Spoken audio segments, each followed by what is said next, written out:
नमस्कार दोस्तों, आप सभी का आदिवासी वीडियोज में हार्दिक स्वागत है। दोस्तों, सावन का महीना आते ही चारों तरफ भक्ति का माहौल बन जाता है और इसी पावन महीने में आता है एक ऐसा पर्व जिसमें भगवान शिव के प्रिय नाग देवता की पूजा की जाती है। जी हाँ दोस्तों, हम बात कर रहे हैं नाग पंचमी की। लेकिन क्या आपने कभी सोचा है कि आखिर नाग पंचमी क्यों मनाई जाती है? नाग देवता की पूजा करने की परंपरा कब से चली आ रही है और भगवान शिव के गले में नाग क्यों विराजमान है? आज के इस वीडियो में हम इन्हीं सवालों का जवाब देंगे। दोस्तों, हिंदू पंचांग के अनुसार श्रावण मास के शुक्ल पक्ष की पंचमी तिथि को नाग पंचमी का पर्व मनाया जाता है। भारत के अलग अलग क्षेत्रों में इस दिन की परंपराओं से थोड़ा अंतर देखने को मिलता है, लेकिन नाग देवता के प्रति श्रद्धा पूरे देश में दिखाई देती है। उत्तर प्रदेश हो या बिहार, आज के दिन नाग पंचमी का विशेष महत्व है। लोग सुबह सुबह स्नान करके घर की साफ सफाई करते हैं और नाग देवता की पूजा करते हैं। कई स्थानों पर घर के दरवाजे या दीवार पर नाग देवता की आकृति बनाई जाती है। इसके लिए हल्दी, रोड़ी, गोबर या मेरू का इस्तेमाल भी किया जाता है। नाग देवता को दूध, लावा, चावल, फूल और मिठाई अर्पित की जाती है।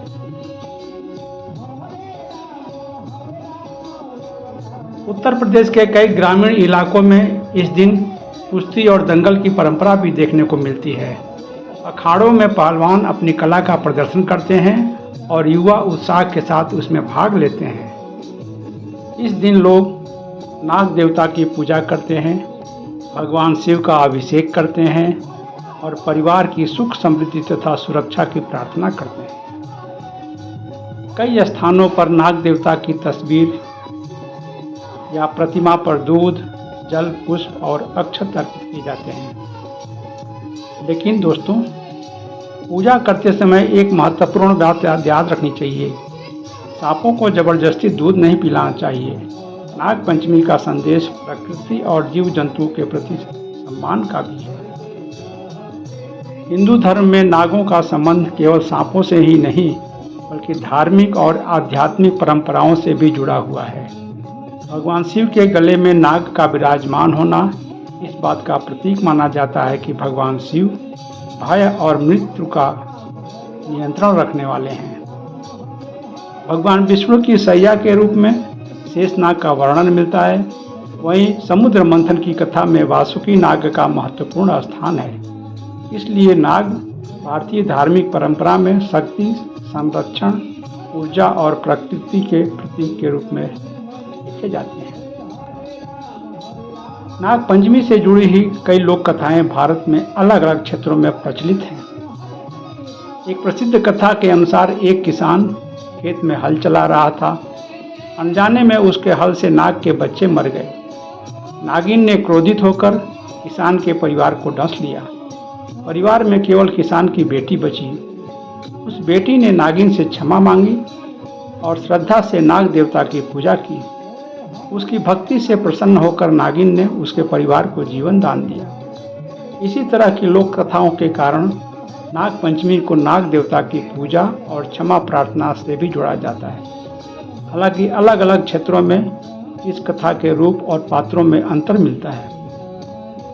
इस कथा का सबसे बड़ा संदेश यही है कि प्रकृति के जीवों के साथ प्रेम और सम्मान का व्यवहार करना चाहिए। दोस्तों, नाग पंचमी का संबंध कृषि और ग्रामीण जीवन से भी बहुत गहरा है। सांप खेतों में रहने वाले चूहों और कई छोटे जीवों की संख्या को नियंत्रित करने में महत्वपूर्ण भूमिका निभाते हैं। इसलिए किसान समुदाय में नागों के प्रति विशेष महत्व की परंपरा रही है। मानसून के समय सांप अपने बिलों से बाहर निकल सकते हैं। ऐसे समय में लोगों को भी सावधानी बरतनी चाहिए। नाग पंचमी हमें यह याद दिलाती है कि प्रकृति का हर जीव हमारे पर्यावरण के संतुलन में हमारा योगदान देता है। नागपंचमी के दिन श्रद्धालु सुबह स्नान करके स्वच्छ वस्त्र पहनते हैं। उसके बाद नाग देवता की प्रतिमा या चित्र की पूजा की जाती है। जल, पुष्प, अक्षत, चंदन और नैवेद्य अर्पित किए जाते हैं। भगवान शिव की पूजा भी की जाती है और शिवलिंग पर जल चढ़ाया जाता है। कई लोग इस दिन नाग देवता से परिवार की रक्षा, सुख, शांति और समृद्धि की प्रार्थना करते हैं। लेकिन ध्यान रखें, जीवित सांप को पकड़कर उसकी पूजा करना या उसे दूध पिलाना उचित नहीं है। सांपों को परेशान करने के बजाय उनकी रक्षा करना ही इस पर्व की भावना के अधिक करीब है। दोस्तों, अगर हम नागपंचमी को केवल एक धार्मिक रस्म के रूप में देखें तो शायद हम इसके गहरे संदेश को समझ पाएंगे। यह पर्व हमें बताता है कि प्रकृति का सम्मान करें, जीव जंतुओं के प्रति करुणा रखें और पर्यावरण का संतुलन बनाए रखें। हमारे त्यौहार केवल पूजा पाठ तक सीमित नहीं, इनके पीछे प्रकृति, समाज और जीवन के प्रति गहरा संदेश भी छिपा होता है। तो दोस्तों, नागपंचमी केवल नाग देवता की पूजा का पर्व नहीं है, यह हमारी उस संस्कृति की याद दिलाती है जो पेड़ पौधों, नदियों, पर्वतों और जीव जंतुओं से भी ईश्वर का अंश देखती है। आइए इस नागपंचमी पर हम संकल्प लें कि किसी भी जीव को अनावश्यक नुकसान नहीं पहुंचाएंगे और पृथ्वी की रक्षा करेंगे। अगर आपको यह वीडियो पसंद आया हो तो अद्विकाशी वीडियोज़ को लाइक करें, शेयर करें और चैनल को सब्सक्राइब जरूर करें। कमेंट में लिखिए नाग देवता की जय, हर हर महादेव।